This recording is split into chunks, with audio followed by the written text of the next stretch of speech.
Durant les années 80, l'Opel Kadett GSI a eu la lourde tâche de devoir rivaliser avec des concurrentes provenant des quatre coins de l'Europe et ayant parfois le statut de référence sur le segment des GTI, comme la Peugeot 205 GTI ou encore la Golf GTI.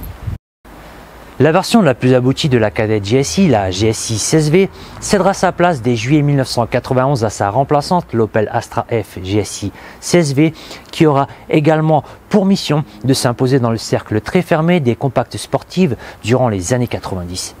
L'Opel Astra GSI 16V sera produite jusqu'en 1996. Elle connaîtra quelques variantes au niveau de la motorisation, notamment avec un moteur C18 XE moins performant. Et je vous propose aujourd'hui de découvrir un exemplaire datant de 1991. Il est en parfait état et je vous laisse l'observer pendant un petit instant. L'Astra GSI propose bien évidemment des dimensions de compact. Elle fait 4,08 m de long, 1,68 m de large, le tout pour un poids vide de 1100 kg, soit environ 120 kg de plus que la Peugeot 309 GTI 16. Niveau performance, elle abat le 0 à 100 en 7 secondes 9. Elle propose une vitesse max de 220 km/h, des chiffres plus qu'honorables sur une compacte de presque 30 ans. Et elle était simplement proposée au prix de base de 131 200 francs. L'Astra GSI 16V n'a pas eu la vie facile durant sa courte carrière, avec des rivales aussi performantes et attachantes que la Peugeot 309 GTI 16 ou encore la Golf 3 VR6 qui pointait déjà le bout de son nez à l'époque. Découvrons tout de suite ensemble le moteur de cette Astra GSI, considéré comme l'un des meilleurs 16 soupapes de sa catégorie lors de sa sortie. On est donc sur un moteur de 2 litres de cylindrée, 4 cylindres en ligne, 16 soupapes. On a 150 chevaux à 6000 tours, 196 Nm de couple des 4800 tours. Certes, 10 chevaux de moins que la Peugeot 309 GTI 16, sa concurrente de l'époque, mais 30 Nm de couple de plus et obtenu 500 tours plus tôt. Et je vous propose tout de suite d'écouter le chant de ce bloc Opel 16 soupapes débordant d'énergie.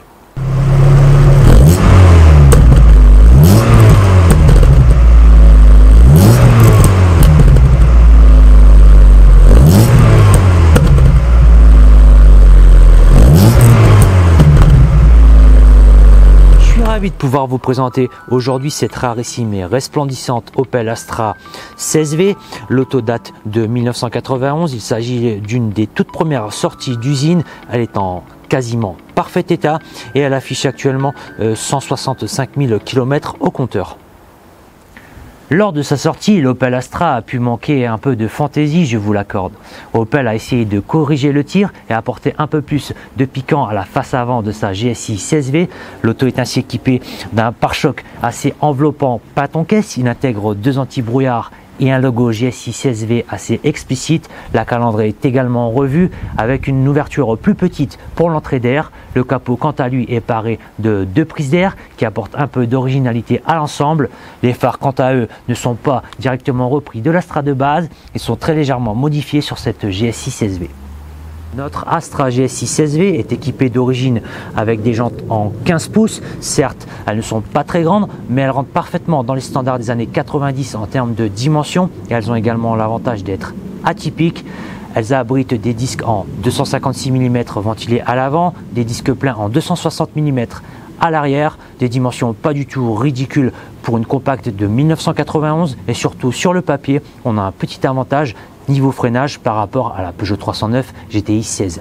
Pour le reste du dessin de cette voiture, ça reste assez simple. On retrouve tout simplement des bas de caisse pâte-en-caisse un peu plus musclés que sur l'Astra de base. À l'arrière de cette Astra GSI 16V, on retrouve comme à l'avant un large pare-choc enveloppant pâte-en-caisse. Il intègre une double sortie d'échappement carré d'origine. Sur le haillon, on retrouve un logo GSI 16V mêlant le gris et le rouge. Les feux quant à eux sont légèrement teintés de noir pour apporter plus de sportivité à l'ensemble. Sur le haut du haillon, on retrouve un très large béquet débordant sur la lunette arrière. Et puis derrière ce haillon, le coffre propose un volume de chargement assez conséquent avec 360 litres. Il est aidé par une banquette rabattable. C'était parfait pour transporter en 1991 votre TV cathodique 16 neuvième dernier cri. L'intérieur de cette Astra GSI 16V fait honneur à la tradition des sportives et des berlines allemandes des années 80 et 90. Ainsi, la planche de bord respire autant la gaieté qu'un épisode d'Un cas pour deux en VO. Néanmoins, même si l'ensemble est très sombre, Opel a su utiliser des matériaux très qualitatifs.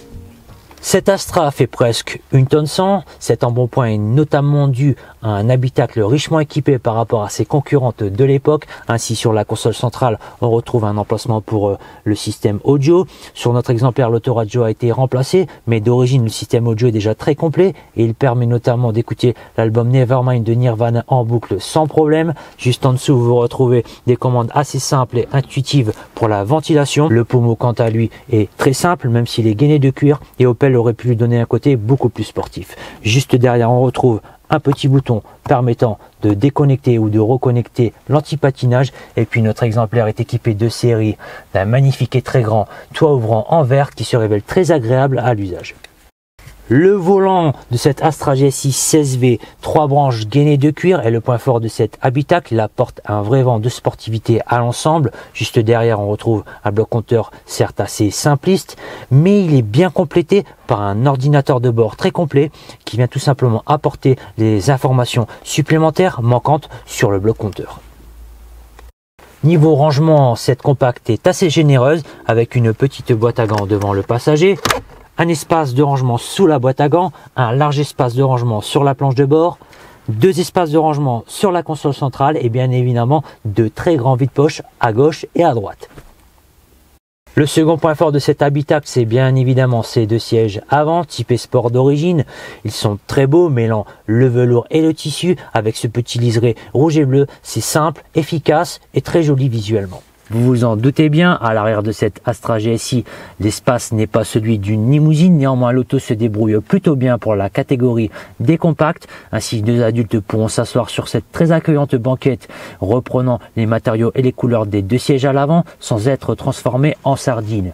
Niveau options, on est vraiment sur les standards des années 90. On n'a strictement rien, même pas un petit vide-poche. Cette superbe Astra GSI 16V appartient à un mordu de la marque Opel et je vous propose tout de suite de retrouver Mike pour qu'il nous parle un peu plus de sa passion. Mais Mike est un peu timide et vous ne le verrez pas pendant l'interview. Alors bonjour Mike et merci tout simplement de nous avoir amené aujourd'hui ta superbe Astra GSI 16V. Alors Mike, est-ce que tu peux nous dire pourquoi tu as choisi ce modèle, en particulier l'Astra GSI 16V? Merci à toi Alex de m'accueillir. Donc pour en venir à mon modèle, je l'ai choisi tout simplement parce que depuis l'âge de l'obtention du permis, je roule en Opel. J'affectionne particulièrement les modèles sportifs des années 80-90 de cette marque. J'ai eu pas mal d'Opel Kadett GSI que j'ai revendu et que j'ai regretté. Du coup, je me suis mis en quête de retrouver un modèle de type GSI 16, mais je ne trouvais pas de Kadett, donc j'ai trouvé ce modèle-là en Astra. En état plus que pitoyable à l'achat. C'est-à-dire il y avait pas mal de boulot, tu as dû faire pas mal de trucs? On n'a pas dérogé à la règle, c'est un véhicule qui avait pas mal de corrosion, avec une mécanique assez usée puisqu'elle était de la région parisienne, donc elle a connu les embouteillages de la ville, tout ça. Maltraité, utilisé en... Oui, utilisé en cycle citadin assez souvent. Voilà, donc c'est un modèle que j'ai acheté près de 2000 € en état vraiment à restaurer. Et puis t'as fait quoi niveau carrosserie? Je te coupe, excuse-moi, mais niveau carrosserie, t'as fait pas mal de boulot, elle est superbe. T'as repeint la voiture, si je ne dis pas de bêtises toi-même, parce que t'es carrossier peintre. Et donc, est-ce que tu peux nous dire justement où il y avait de la corrosion, qu'est-ce que t'as dû refaire et découper, etc. Pour répondre à ta question, Alex, il y avait la corrosion habituelle et visuelle, c'est-à-dire les ailes arrière qui étaient corrodées. Après, il y a la corrosion qu'on ne voit pas forcément sur le GSI, notamment avec le kit carrosserie, donc les bas de caisse corrodés. Les contre-ailes qui étaient aussi bien pourris. Le modèle avec toit ouvrant a un défaut, c'est-à-dire que les évacuations de toit ouvrant ne débouchent pas dehors, donc l'eau stagne dans les bas de caisse et dans les coins de jupe arrière, ce qui fait que la corrosion forcément ça stagne et s'accumule à cet endroit-là de façon rapide. Donc voilà, j'ai remplacé les bas de caisse, les ailes arrière, les passages de roues, les coins de jupe arrière. J'en ai profité aussi pour faire forcément une peinture complète et puis tous les petits coups qu'elle avait reçus de la ville parisienne. Une restauration quasiment complète. Quasiment complète. Ouais, ouais. Tout à fait. Bon écoute, Mike, je pense que c'est le temps d'aller l'essayer. T'es un vrai passionné Opel, on l'a compris. Puis tu connais aussi Julien qui est passé sur la chaîne avec sa Monza. On lui fait un clin d'œil, on lui dit bonjour. Salut Julien. On peut l'essayer, c'est parti? On y va avec plaisir. Allez, super, on y va.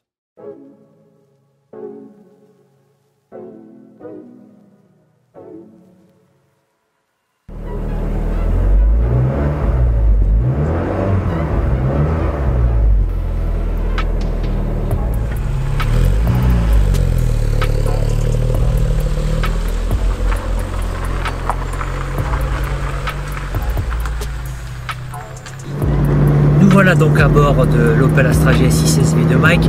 Alors Mike, cette voiture elle a un moteur certes 16 soupapes de 150 chevaux, mais elle est légèrement lourde pour une compacte de la catégorie des GTI, si je peux me permettre, avec une tonne 100. Que penses-tu en toi de ce moteur? Est-ce que c'est une vraie sportive? Et puis est-ce que tu trouves pas que ce 16 soupapes manque d'un peu de couple à bas régime? Alors pour te répondre Alex, non pas du tout, il manque vraiment pas de couple à bas régime, c'est justement le point fort de ce C20XE, c'est le couple disponible à bas régime.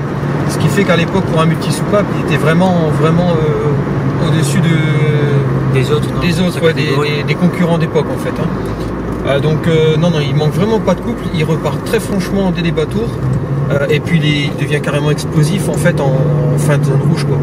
Donc c'est ce qui me fait apprécier et aimer vraiment ce multi-soupape d'époque. Donc une vraie sportive avec un moteur tout à fait bien complet et polyvalent. Bien complet et polyvalent. Niveau consommation pour l'époque, c'est très raisonnable.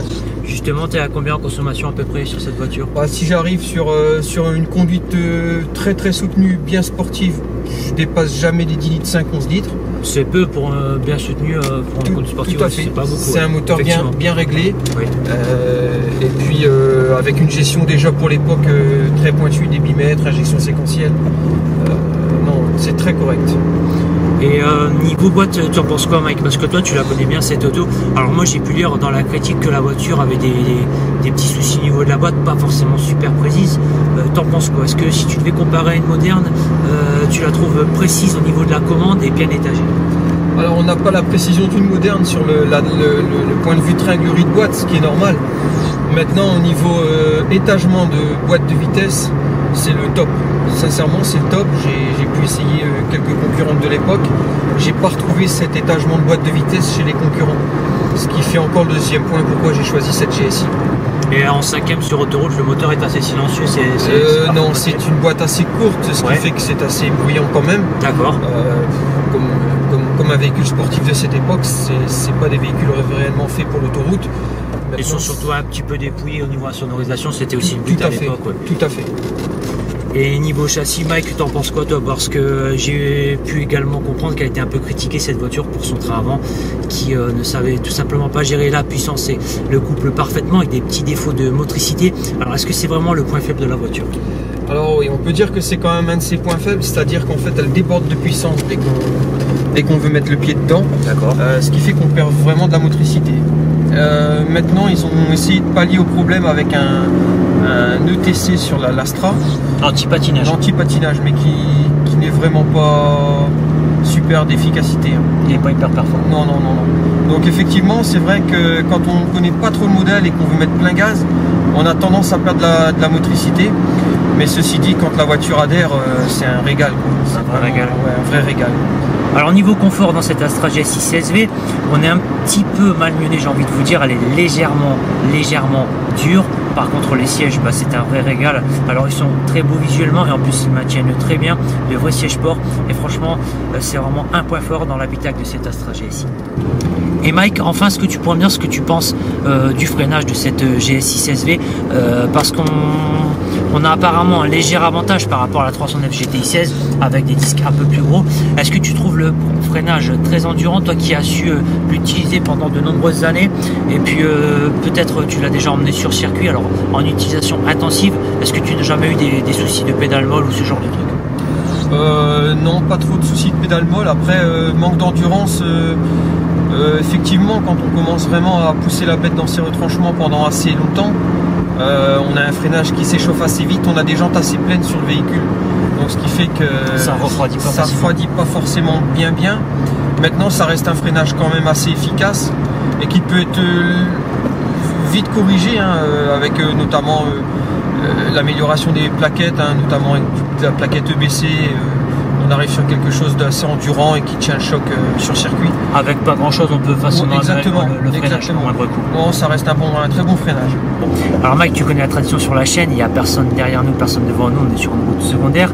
Est-ce que tu peux nous faire une petite reprise de 20 à 80 secondes pour écouter la sonorité de ce moteur Opel? Avec plaisir Alex. C'est parti.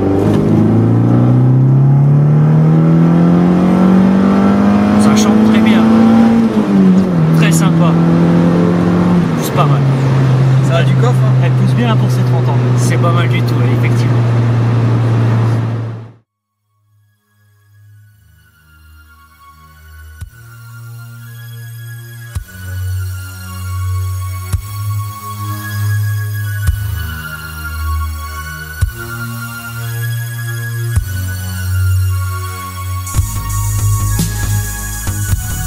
Cette Opel Astra GSI 16V est-elle une vraie auto de collection? À mon sens, oui, elle en a tous les atouts. L'auto a été peu diffusée lors de sa sortie, elle a un moteur très performant 16 soupapes et elle n'a pas à rougir face à la plupart de ses concurrentes et notamment la Peugeot 309 GTI 16. On en trouve aujourd'hui peu sur le marché, beaucoup ont disparu, beaucoup ont fini à la casse. Cette auto aujourd'hui, moi je vous la conseille aux alentours de 7500 €.